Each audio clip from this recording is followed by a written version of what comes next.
Chers amis, chers camarades, euh, comme ça fait 2 ou 3 articles qu'on parle du suicide et de la mort, je vous propose un petit détour poétique pour essayer de perdre le goût amer, acide du deuil. Et j'ai essayé de trouver un texte poétique qui parle un petit peu des suicides de manière absurde, si ce n'est drôle. Voilà. Donc le poème s'appelle Drôle d'immeuble, c'est un feuilleton qu'on trouve dans un drôle de recueil de Prévert qui s'appelle La pluie et le beau temps, et que je vous recommande. Je vous le lis. Drôle d'immeuble, feuilleton. Dans une chambre au 6e, un coquillage est posé sur la table. Soudain, il se met à chanter. L'homme est réveillé par le bruit de la mer. Il voit le coquillage, il lui sourit, il veut le prendre avec les mains, mais le coquillage s'enfuit. Et l'homme assis sur son lit regarde le réveil matin. Avec ses oreilles, il entend la sonnerie. Il secoue la tête pour chasser le bruit, mais la sonnerie continue. L'homme se lève, il est tout nu, un homme comme les autres, sauf qu'il est bossu. Il ouvre la fenêtre, il se penche, il enjambe, il se jette. « Un homme à la mer !» dit le concierge, en balayant le corps. Drôle d'immeuble.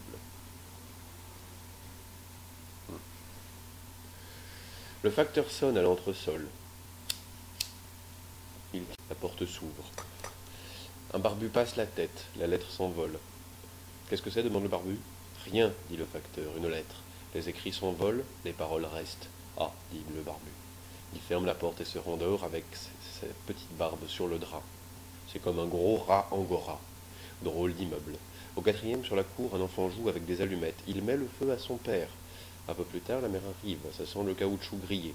« Qu'est-ce que tu as encore fait ?»« C'est rien, les bretelles à papa. »« Où est-il, ton père ?»« Je ne sais pas, maman, je ne sais pas. » La mère cherche, et l'enfant fait semblant de chercher.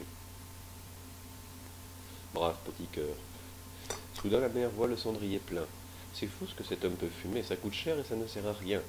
Elle prend le cendrier, et dans la cuisine, l'enfant la suit, cendrier vidé dans la poubelle. Délicieuse petite aquarelle, liquidation du paternel. Paix à ses cendres, dit l'enfant, il me battait. Qu'est-ce que tu dis? Je te demande si je peux descendre. Pourquoi faire? Pour voir si des fois papa n'est pas resté au bureau de tabac. Va, dit la mère, et l'enfant s'enfuit. Il glisse sur la rampe de l'escalier, et sous le porche, il disparaît. Drôle d'immeuble. Situé boulevard Pasteur. C'est dans cet immeuble que, pieusement, demeure le pasteur Boulevard. Il paye régulièrement son loyer au 3e sur la rue, et il élève des chiens enragés. Soudain, on frappe. Il ouvre, et recommence les hurlements. Drôle d'immeuble. C'est monsieur Clapotis, l'homme qui a eu des malheurs et qui engueule le pasteur. Ernest de ton prénom, pasteur de ta profession, pourquoi élèves-tu des chiens enragés? Pourquoi la nuit veux-tu les forcer à prier? Pourquoi leur parles-tu en latin quand ils ont envie d'aboyer? Laisse-les tranquilles, fous-leur la paix. Et le pasteur veut s'expliquer, mais Clapotis, le voisin du dessus, regarde le pasteur en dessous et il crie. Ça va, je sais, je connais, il y en a qui élèvent des enfants, d'autres qui élèvent des poulets ou des vaches. Moi, j'élève la voix. Et il recommence à gueuler. J'élève aussi des cochons d'Inde. Mais vous pouvez fouiller partout.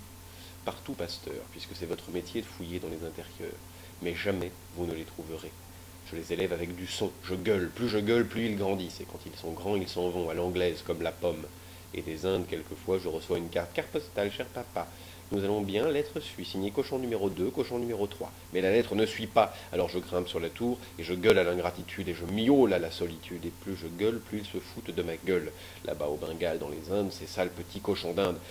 Mais on demande le pasteur pour un mariage. Il s'excuse, se cure les oreilles, prend son chapeau et s'en va, laissant là le voisin du dessus, sans dessus dessous, et qui pleure. Drôle d'immeuble.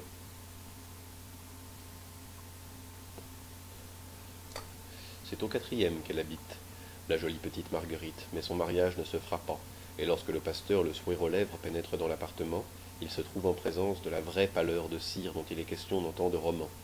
Comme des factionnaires, devant leur guérite, le papa et la maman sont plantés devant Marguerite, et ils sont tout à fait blancs, et Marguerite plus blanche encore, berce dans la corbeille de mariée un nouveau-né fraîchement mort.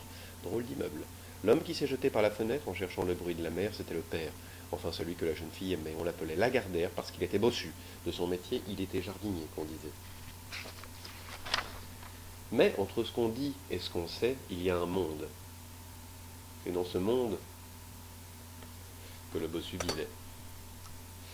Et le soir d'orage, un vrai soir d'orage avec foudre tombant sur l'église et traversant le verre à Bordeaux sans brûler les doigts du bedeau, la foudre, quoique l'orage, pas la goutte militaire, la foudre, bref, le soir d'orage où Marguerite vint dans la chambre du bossu, quel beau soir vraiment, chez le voisin du dessus, parti on ne sait où depuis longtemps, il y avait un personnage tout noir qui jouait du vas-y-voir au fond d'une malle dans les bas-fonds de l'appartement. Et le bossu reçut Marguerite la nuit, comme on reçoit le jour une lettre d'amour.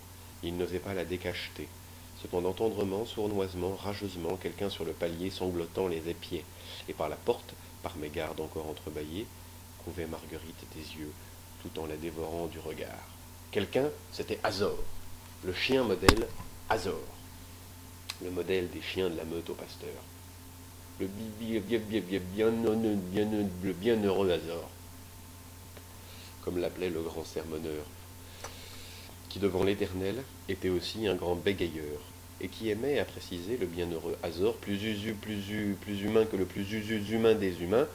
Il ne lui manquait que la parole divine bien entendu due. Comment aurait-il pu savoir le bienheureux pasteur Boulevard que le malencontreux et malcontent Azor, tout comme le bossu, portait Marguerite dans son cœur, et ailleurs.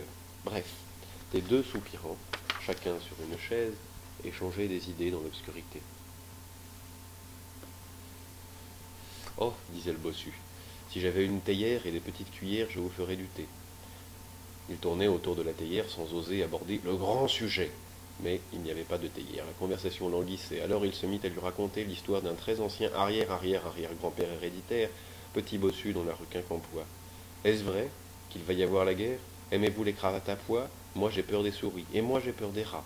Comme ça se trouve, mon fiancé est barbu, mais je ne pourrais l'aimer. C'est un affreux barbu, c'est affreux une barbe. J'ai horreur des infirmités. Merci, dit le bossu. Pourquoi? Pour rien.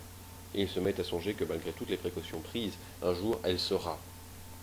Toutes les précautions prises, par exemple, se montrer toujours de face, donner de l'argent au concierge pour qu'il se taise et porter un grand par-dessus raglant de coupe anglaise. Il souffre, le bossu. Il voudrait lui dire, j'ai une bosse. Aime-moi quand même, aime-moi autant, aime-moi davantage, mais toujours sur les images le cupidon est joufflu, rarement bossu. Vous avez une belle voix, dit Marguerite, surtout quand vous vous taisez. Et elle approche sa chaise, la chaise grince, sa voix tremble, le bossu chante et lui prend la main. Moi aussi, Marguerite, j'ai horreur des infirmités. Comme on s'entend bien, il se touche la main, et la foudre, qui sans doute avait oublié quelque chose, la foudre revient. Elle déshabille complètement Marguerite, pauvre petite, et ne laisse au bossu qu'un lambeau d'étoffe, juste de quoi lui cacher la bosse. Et le bossu hurle à l'amour, et le malheureux Azor à la mort. Et le père Clapotis court dans les corridors, une carte postale à la main, cochon d'Inde 86, drôle d'immeuble. Soudain, il voit Azor, la gueule pleine d'écume, et de cris, et de fleurs, et qui pleure, et tout le malheur des pauvres chiens collés sous la pluie pleure avec lui. Drôle d'immeuble que je vous dis, drôle d'immeuble. Le mariage est manqué, le pasteur perd sa journée. Mais la porte s'ouvre, et c'est l'entrée du fiancé, le barbu qui s'est fait beau, il a des fleurs à la main, mais elles sont beaucoup moins belles que celles du chien. Il est protestant, le barbu. C'est pour ça que le pasteur devait faire l'affaire du mariage. Vous ici, dit Marguerite, n'avez-vous pas reçu ma lettre?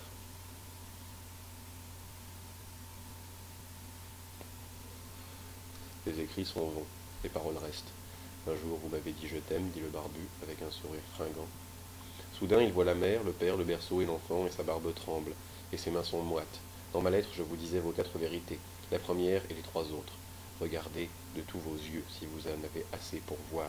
Regardez, dit Marguerite, couché sur les petites cuillères en vermeil vautré sur les montres en or, l'enfant mort. Ce n'est pas vous le père, ni moi non plus, puisque je suis sa mère, alors n'en parlons plus.